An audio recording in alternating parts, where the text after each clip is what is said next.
Hello दोस्तों, नमस्कार। Learn with Nirala channel में आपका स्वागत है। दोस्तों, आज हम लोग सीखेंगे कि भारत का नाम भारत या इंडिया या हिंदुस्तान किस तरह पड़ा या इसे क्यों कहा जाता है। भारत को भारत या इंडिया या हिंदुस्तान क्यों कहा जाता है, तो आइए सीखते हैं। तो स्टार्ट करते हैं। देखिए, भारत का पहले महाकाव्यों से पता चलता है कि भारत का नाम महाकाव्य या पुराणों से पता चलता है कि भारतवर्ष था पहले भारत का नाम। इसका मतलब होता है भरतों का देश। यहाँ के जो निवासी करने वाले लोग थे, इनको भारती कहा गया था। भारती का मतलब होता था भारत की संतान। भारत एक कबीले का नाम था। प्राचीन भारतीय अपने को जम्बूद्वीप कहा करते थे। जम्बूद्वीप कहा करते थे क्योंकि जम्बू का मतलब होता था जामुन। तो जम्बूद्वीप, जामुन का वृक्ष के कारण जम्बूद्वीप कहा जाने लगा। प्राचीन लोग भारत को जम्बूद्वीप कहा करते थे, लेकिन जब ईरानी लोग आए भारत में, ईरानी लोग आए तो इसे हिंदू कहकर संबोधित किए, सिंधु नदी के चलते। देखिए, मैप पे समझते हैं कि क्यों इन लोग हिंदू कहकर संबोधित किए थे ईरानी लोग। तो यहाँ देखिए, ये भारत का मैप है। ये भारत का मैप हो गया।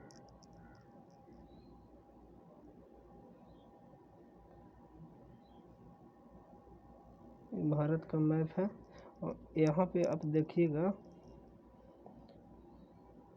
तो एक नदी है जो तिब्बत से होते हुए भारत, होते हुए पाकिस्तान और कराची के पास अरेबियन सी में गिर जाती है, जिसे सिंधु नदी कहते थे।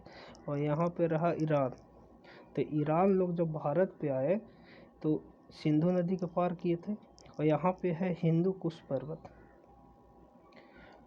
अफगानिस्तान और पाकिस्तान के बीच में एक हिंदू कुश पर्वत है, जिसका नाम है हिंदू कुश पर्वत। तो वो भी पार किए थे।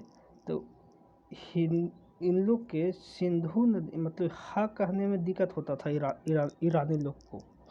तो इसीलिए सिंधु नदी को हिंदू कहकर संबोधित करते थे, और इस तरफ रहने वाले लोगों को इन लोग हिंदू कहना चालू कर दिए। यानी भारत के नाम इन लोग हिंदू कहने लगे, और यही नाम पूरा प्राचीन भारत में विख्यात हो गया हिंदू नाम से। लेकिन जब यूनानी लोग आए तो इन लोग की सा बोलने में दिक्कत होता था, तो इन लोग ने सिंधु को इंदे कहने चालू कर दिया।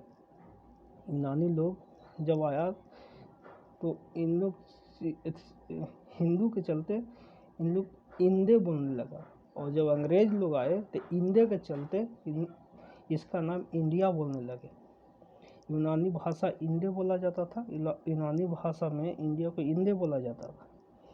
और अंग्रेज लोग आया तो इसे इंडिया बोलने लगा। और मध्यकालीन भारत, जब मध्यकाल के भारत आता है उस समय 712 ईस्वी में मोहम्मद बिन कासिम जब आया, सिंध पर आक्रमण किया, तो वो हिंदुस्तान बोल रहा।